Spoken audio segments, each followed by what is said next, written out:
Is breastfeeding more expensive than formula feeding?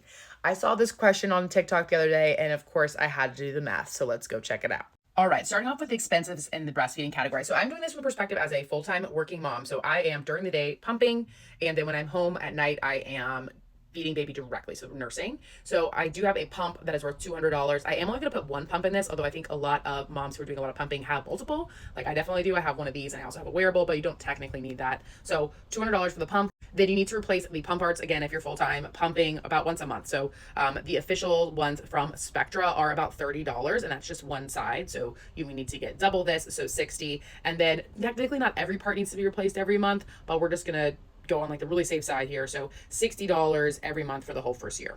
And then the last thing I think is pretty much an essential is some way to go between work and home with the milk and keep it cold. I personally have been using the Ceres Chill over the past couple weeks, and I love that. It's $70. You could do cheaper options if you do like a cooler or something like that, but this is what I personally am using.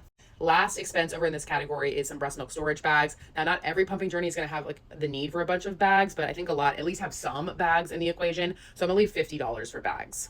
So that brings the breastfeeding total to $1,040. I probably went a little bit high on the part replacement parts. I have $720 for that. Insurance does sometimes cover part of that. Insurance does sometimes cover part of the pump, but this would kind of be, I think, the maximum. And then, of course, if you are not working and you don't have to pump all the time, then these costs really go down pretty significantly.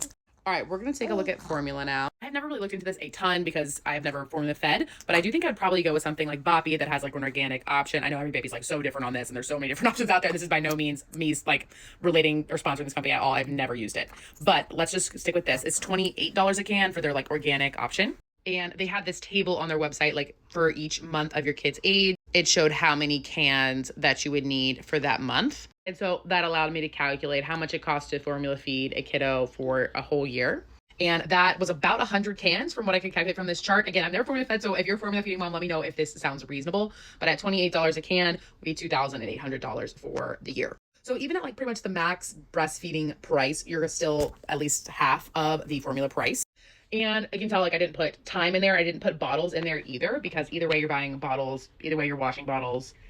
At the time thing, I think either way you're feeding the baby. I mean, I think breastfeeding probably does take a little bit longer.